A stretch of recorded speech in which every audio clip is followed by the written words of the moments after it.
we have considered the small Bragg angle diffraction, and then after we discuss the large Bragg angle diffraction also, but still we have some more insight to discuss about the small Bragg angle diffraction in terms of the vector model, that is k k small k, which represents the propagation constant of the optical beam, and capital K which represents the propagation vector of the acoustic beam.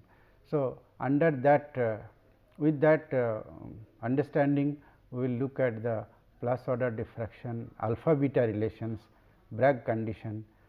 We will see that these are the consequences of photon phonon interaction, and in a small discussion we will see that, and then we will look at the minus order diffraction. From here we will try to bring out this regime condition, that is the width of the acoustic wave, which is going to decide whether it is a Bragg type or a Ramannath type diffraction. Then there is another interesting thing, that is Doppler frequency shift. We will see that because of this Doppler frequency, we get the frequency of the diffracted beam modified, and exactly by the same amount, which is the Doppler shift under small Bragg condition. So, this small Bragg condition, Bragg diffraction, we remember that the incident optical beam is travelling almost along the x axis, along very close to the x axis. This angle is very small. This is an exaggerated figure where this angle is very small, that is we have this beam which is travelling almost along the x axis. The diffracted wave plus order will be almost along the x axis, and this was already along the x axis. So, under this condition we have seen that the incident beam can be represented by e to the power of I omega t minus k dot r. This k dot r now contains alpha x minus beta z, where alpha is the x component of the propagation vector of the incident beam, and beta is the z component of the propagation vector of the incident beam. So, therefore, this picture is complete, and this alpha, that is x component of the propagation vector, will be alpha will be equal to k cosine theta, and z component of propagation vector beta will be minus k sin theta along this direction. And for incident beam, this alpha square plus beta square must be equal to k square. At this point x equal to 0, the beam is incident, and at x equal to L, the beam is out from the acousto-optic wave. Therefore, for plus order diffraction, the incident wave has to propagate, it must propagate in a direction such that this condition is satisfied. We will see this how it condition comes once again, and the electric field of the plus order of the diffracted wave. You see, this is for the minus order, this is for the incident beam omega t minus k dot r, alpha and beta were the x and z components.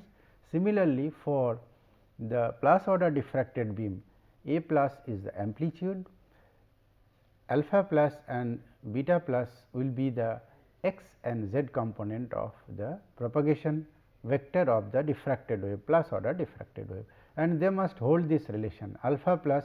We have seen from the basic coupled mode equation, alpha plus will be equal to omega plus will be equal to omega plus capital omega, alpha plus will be, we can see from here, alpha, this is the incident beam. So, alpha equal to k cosine theta, this is the angle theta, and beta will be minus k sin theta. Similarly, for the plus order diffracted beam, beta plus will be O. So, this will be equal to plus, this is a mistake, this will be plus k plus sin theta, and this will be your alpha plus will be equal to k plus cosine theta plus. So, this should be plus, this should be plus. Then we get this set of relations omega plus equal to omega plus capital omega, alpha plus will be k plus, this is all from here, this is all from here. You see alpha plus equal this, beta plus will be k plus sin omega plus, k plus sin omega plus, and alpha k plus square, this is again true for the diffracted wave, k plus square will be equal to alpha plus square and beta plus square. Therefore, we have this z component of k will be modified. This was the z component of k, that is beta, and this is the z component of k, that is beta plus. Here again this mistake is there, this will be plus.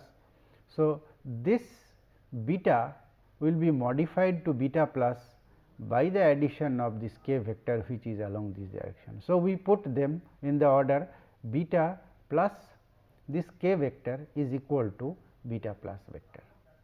Therefore, beta plus is equal to beta plus beta k, and this is the relation, but we see it using this vector model, and then alpha and alpha plus, if we add on these sides, that is if you put alpha plus alpha here and alpha plus on this side, then we get beta plus alpha, because this as a vector, this beta vector and alpha vector, beta vector plus alpha vector is equal to k vector.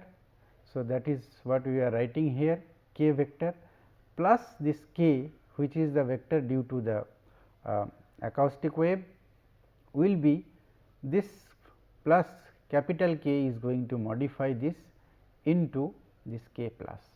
So, you have added k plus alpha plus beta plus, which represents this, these are two vectors. So, this is the resultant k plus beta plus plus alpha plus will be equal to k plus, that is what is written here, and beta plus alpha will give you k, which is here the resultant of this. Then you add this k vector. So, this relation again comes out as a consequence of this simple vector diagram of the propagation constants in terms of their individual components, which is very bright to see.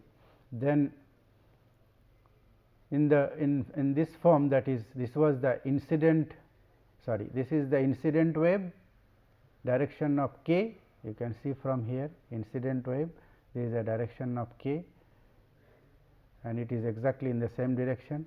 This is the diffracted wave k plus, which is along this direction, and this is your capital K, which is to represent the propagation vector of the acoustic wave. So, these three vectors will form a triangle. So, and you get the consequence as the condition of diffraction. Now, the same thing we can have a look at from a different point of view, that is basically the same, that is the phonon and photon interaction.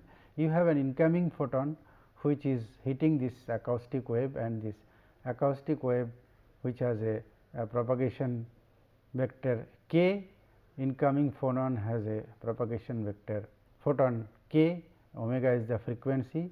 The scattered photon will have k dash and omega dash. So, these three, they are put together k plus, this is k incident and this is k. So, and that is actually the conservation of momentum and energy will give you the same principle. Let us see that I think there is alpha becomes alpha plus, beta becomes beta plus beta plus equal to beta becomes beta plus. So, that is equal to beta plus k, omega becomes omega plus, which is equal to. So, this is the case for plus order diffraction, but this is true, we will come back to that. This is true for both plus and minus, this interaction is true for both plus order and minus order, and only the sign will change. So, omega dash, which is the scattered wave, which is the diffracted wave, will be equal to omega plus capital omega or omega minus capital omega. So, because this is the consequence of energy conservation, you write multiply h, the Planck's constant on either side, you get the conservation of energy. Momentum conservation that gives you, we will see this how this represents this momentum conservation, and from here the because h into k that gives you the conservation of momentum. So, this from this side the momentum, this component of momentum and this component of momentum, they will be conserved, and we will see the sin theta component.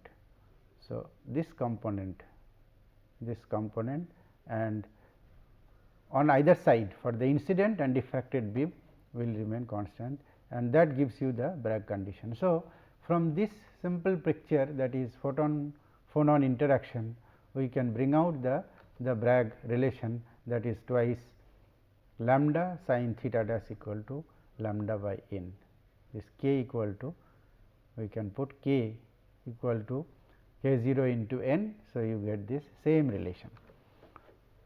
So, again this is the modification, the x component of the incident, x component of the propagation vector of the incident wave becomes alpha plus, which is the x component of propagation vector of the plus order diffracted beam. Similarly, for the z component it becomes beta plus, which is equal to beta plus k. We have seen this. Omega becomes omega plus, which is equal to omega plus capital omega, which is the acoustic frequency. This is the optical frequency. Mind that this acoustic frequency is much smaller than this. Therefore, we can write this for this, because k square equal to alpha square plus beta square, which is equal to omega square by v square c by n square. This is true, and there is no approximation, but k plus square, that is the square of the propagation vector mod of square of the propagation vector of the diffracted beam plus order, is equal to this x component square and z component square, but that is equal to omega square y v square, which is the but c by n, this because it remains the same, but omega has become omega plus capital omega in the numerator, which is same, because you can neglect this is of the order of 10 to the power of 14, 15, whereas this is only 10 to the power of 5 or 6 hertz. So, this is megahertz, this is 10 to the power of 14 or 15 hertz. So, you can easily neglect this. So, they approximately become the same. So, k plus square and k square, they are actually equal. So, that is a very beautiful consequence. Therefore, alpha becomes k cosine theta, beta is minus k sin theta. Here beta has become k plus, this we have seen pictorially here, from here also the same thing, and then we have this relation that k square is also equal to k plus square. You can see these two are equal. This is because this capital omega does not play any role in this, becomes very small and negligible. Therefore, k and k plus, we have shown that k plus is approximately equal to k. So, therefore, the power transfer is a maximum if alpha plus is very close to alpha, then delta alpha is equal to 0. And now, we can have this alpha and beta relations and the Bragg conditions from here, that is alpha relation is k has become k plus, that gives you alpha is equal to alpha plus. Therefore, alpha equal to k cos theta we have seen, which is equal to k plus cosine theta plus, and that is equal to alpha plus from here, alpha equal to this and alpha plus equal to this. So, therefore, these two are equal, these two are equal. Therefore, theta is equal to theta plus, from here theta is equal to theta plus, and that is the Bragg condition. That is the Bragg. So, this is the angle at which this theta and theta plus, they are equal. For the beta relation, we have k equal to k plus and beta plus is equal to this. Just now we have seen, because this beta z component of the diffracted wave propagation vector of that will be modified by the propagation vector of the acoustic wave, we have seen repeatedly, and therefore, k plus sin theta, which will be for this beta plus is equal to beta, which was minus k sin theta plus k, and because k plus is equal to k, k plus is equal to k, and theta plus is equal to theta. So, it becomes just k sin theta, and you have one more k sin theta here. So, if you bring them to the left hand side, and this theta plus and theta will be same under Bragg condition, and we will call this theta equal to theta plus equal to theta b, which is the Bragg angle. So, therefore, twice k sin theta b is equal to capital K from this relation, from the conservation of by equating this z component of the propagation vector of all the incident and diffracted beams and the acoustic wave. So, therefore, from here we get this relation twice k sin theta b is equal to capital K, and you know that this k equal to k 0 into n, the refractive index and the free space propagation constant of the light beam, but otherwise sin theta b is equal to, from this equation we can write k by k theta, which is again the Bragg condition theta b. You can see this is the same Bragg condition, twice d twice this is your capital lambda n 0 sin theta b is equal to lambda 0. So, that is the famous Bragg condition, which comes just from the by equating the propagation constants of the incident and the diffracted beams along with that of the acoustic wave, which is a very beautiful outcome from this analysis. Now, we will see the same thing for the minus order small Bragg angle diffraction, and it is almost the same, only the signs will be different, and we will see that this is the condition for the minus order diffracted wave. We have alpha minus k, alpha minus x minus beta minus z. So, this alpha minus and beta minus are the x and z components of the propagation vectors of the incident and the minus order diffracted wave. So, there will be coupling from this incident beam to the diffracted wave, and this coupling will be maximum when we satisfy the condition. Therefore, once again pictorially this is your z component of the propagation. You see, now this time it is plus, because the wave is incident making an angle in this direction. So, you have beta equal to k sin theta plus, but this beta equal to minus k minus sin theta, and alpha is k cosine theta, this is equal to minus k cosine theta, and rest all of them are similar and identical. So, omega minus equal to omega minus capital omega alpha, and this is very clear, alpha minus equal to k minus, all that we have written from here in this form. So, beta minus equal to this, which is equal to beta minus k, and this is again true for the diffracted wave, that is minus order diffracted wave, k minus square will be equal to, you see this is your alpha minus, this is your beta minus. If you add vectorially, vector alpha minus plus vector beta minus must be equal to vector beta k, and in terms of the, so therefore, if you take the mod, you will get this condition, because they are at 90 degree to each other. These are the sine and cosine components. So, you get this relation, which is very clear. Therefore, in the same way you have beta, incident beam will be modified by this k vector, which will give you this. So, as if you bring it to this side, then sum of these two will be equal to this. So, beta is this beta is getting modified because of the this acoustic wave vector k.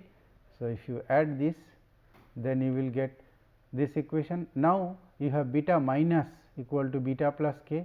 Therefore, if you add this alpha and alpha plus on either side, in the same way beta plus alpha, which will complete the propagation constant of the incident beam, this is z component vector, this is x component vector form.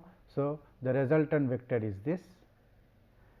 This is itself is only one component, that is the z component acoustic wave, and you have beta minus z component, you have alpha minus x component. So, these are the vectors, if you add them you get this vector minus k.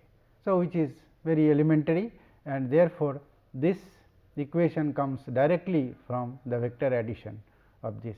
Now, alpha plus and alpha we have added on either side. So, k plus k equal to k incident wave propagation vector plus this acoustic wave gives you this. So, again they form a triangle and this comes pictorially from here, the same figure. Here in this case alpha becomes alpha minus, beta becomes beta minus equal to beta minus k, and omega minus becomes omega minus capital omega. So, these are the modification. We will see these are, this is equal to the Doppler shift, and it is once again same because this omega minus and omega they are approximately same. These two frequencies are widely different in magnitude. So, we have this is for the incident wave and this is for the minus order diffracted wave, and this shows that k square equal to omega square plus by the velocity square. Here also omega square by this velocity square, they are approximately the same, they are the same. That tells you that k and k minus they are equal. So, we conclude that they are approximately equal, k is approximately equal to minus k, and this power transfer will be maximum is alpha minus, this time is very close to alpha. So, that gives you the delta alpha equal to 0, and we again get the beta relationship in the same way. So, you have theta equal to theta minus as a consequence of this. We have seen the same thing in the case of plus order, and here also minus k minus sin theta minus equal to this, but this is again effectively equal to k sin theta under this condition that theta equal to theta minus equal to theta b. Therefore, this equation this gives you twice k sin theta b equal to capital K, and which gives you readily the Bragg condition. This we have seen. So, it is very interesting to see that from here we can directly arrive at the Bragg condition for both plus order and minus order diffraction. Now, from here we can also bring out the Regime condition with this. You see you have an acoustic wave. So, there is a small divergence of the beam, and that means initially it was along the z direction, but effectively there is a small divergence. So, there is a component along this x, along the x. So, this x component will be k sin theta. You can see that if it is, this is little exaggerated form of this, So, you have a z component which is k cosine theta, and k's x equal to k sin theta. So, that is what we have written, but sin theta equal to k by twice k. Therefore, k x equal to, I just substitute in place of sin theta in this equation. So, it becomes k square by twice k. Now, the phase change. So, this is the condition. Now, the phase change along this direction will be this propagation constant along x multiplied by this length L. So, this gives you delta phi x, which is equal to k x L. This is the transverse phase change that is happening in this direction, phase change along this. So, for a wave function of width L, we know that the spread in k x will be delta k x is 1 upon L, and therefore, delta k x is much greater than k x. This delta k x is much greater than k x, this spread. Then 1 by L equal to, because in place of delta k x, if I write which is approximately equal to 1 by L. So, 1 upon L is much greater than k x, and therefore, this L must be much smaller than twice k by capital K square. This is the Regime condition that we have seen earlier for to decide the condition for Bragg diffraction and Raman diffraction. So, this L must be much less than this, and if it is greater than this, then that will correspond to the Bragg diffraction.